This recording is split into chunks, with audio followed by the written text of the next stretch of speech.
ముందుగా మనం సురవి యాదయ్య గౌడ్ గారి దగ్గరికి వెళ్దాం. సర్పంచుల సంఘం రాష్ట్ర అధ్యక్షులు సురవి యాదయ్య గౌడ్ గారు వినపడుతుందండి? సురవి యాదయ్య గౌడ్ గారు సార్ మీరు అన్మ్యూట్ చేసుకోండి సార్ ఒకసారి. ఏదైతే ఇప్పుడు సీతక్క చెప్పడం జరిగింది 42% బీసీ రిజర్వేషన్లు ఇచ్చిన తర్వాతనే మేము ఎన్నికలకు వెళ్తామని ఒకటి చెప్పడం జరిగింది. ఇంకోటి సర్పంచులకు ఏదైతే పెండింగ్ బిల్లు ఉన్నాయో పెండింగ్ బిల్లు కూడా మేము క్లియర్ చేస్తామని చెప్పేసి కూడా సీతక్క చెప్పండి. దీని మీద మీ విశ్లేషణ ఏంటి సార్?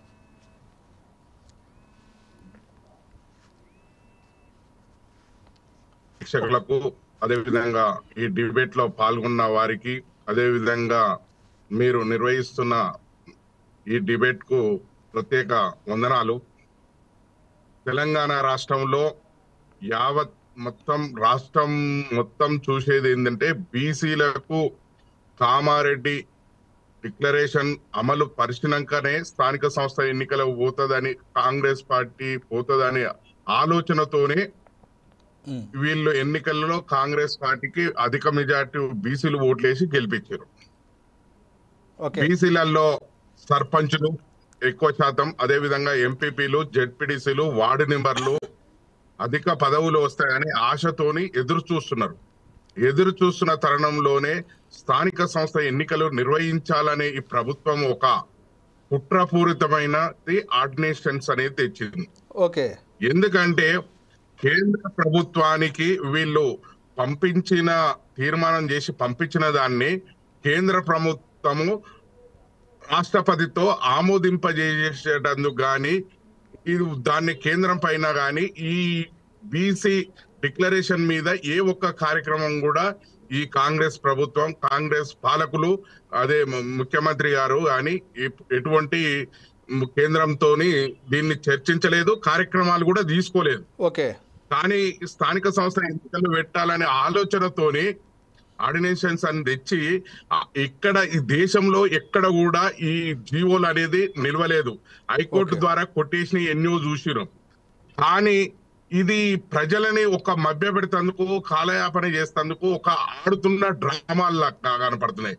ఏంటంటే కేంద్ర ప్రభుత్వము ఇప్పుడు జనగణనలో కులగణన చేస్తామని చెప్పిన దాన్ని వాళ్ళు టైం పడుతుందని చెప్పారు. టైం పడుతుందని చెప్పిన దాన్ని కూడా ఇతర రాష్ట్రాలలో కూడా కొన్ని అమలు పరిచినవి చూసినాం. తమిళనాడులో కూడా ఏ రకంగా జరిగిందో చూసినాం. కానీ ఆ రకంగా కూడా మన తెలంగాణ రాష్ట్రంలో ఆలోచనతోనే అవుతుందని చూస్తే వీళ్ళు కనీసము కేంద్ర ప్రభుత్వం పైన ఎటువంటి ఒత్తిడి తేలేదు. కానీ ఎన్నికలు నిర్వహించాలనే అడావిడితోనే లాస్ట్ కు చేసేది ఏంటంటే పార్టీ వేజీగా మేము ఇస్తాం 42% టికెట్లు అని చెప్పే స్థాయికి తెచ్చేటట్టు కనపడుతుంది.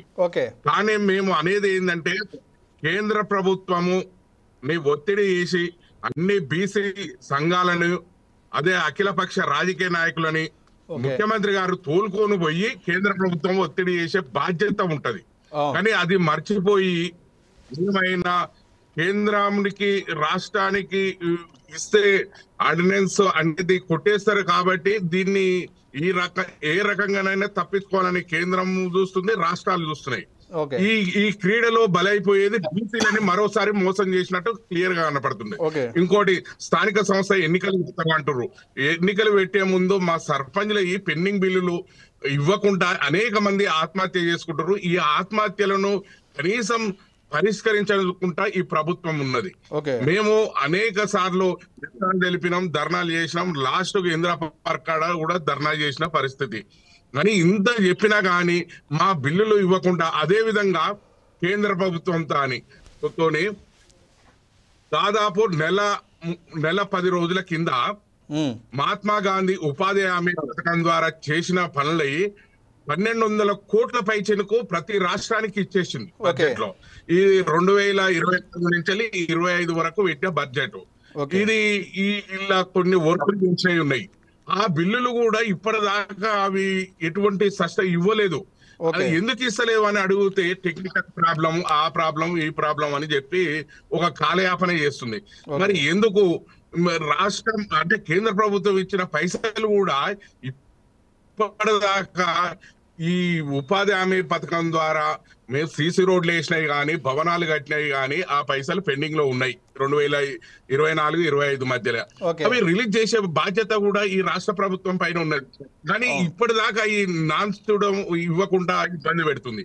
ఇట్లా చూసుకుంటా పోతుంటే ఇంకొకటి, ఇప్పుడు స్థానిక సంస్థ ఎన్నికలు పెడతామంటారు. ఎన్నికలు పెట్టే ముందు కూడా కనీసము మరి ఇలా బీసీలకు 42% రిజర్వేషన్లు ప్రకటిస్తామని పెద్ద హామీ ఇచ్చి వాళ్ళు గెలిచిన వాళ్ళు మరి ఇది ఏది తేలక ముందుకే ఎన్నికలు ఎట్లా నిర్వహిస్తారు?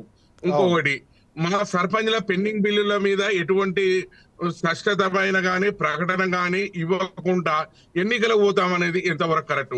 ఇంకోటి, దేశంలో ఎక్కడ లేని విధంగా ఎప్పుడు కూడా తెలంగాణ రాష్ట్రంలో స్థానిక సంస్థల ఎన్నికలలో ఫస్ట్ సర్పంచ్ పెడతారు, ఆ తర్వాత ఎంపీటీసీ జెడ్పీటీసీ పెడతారు.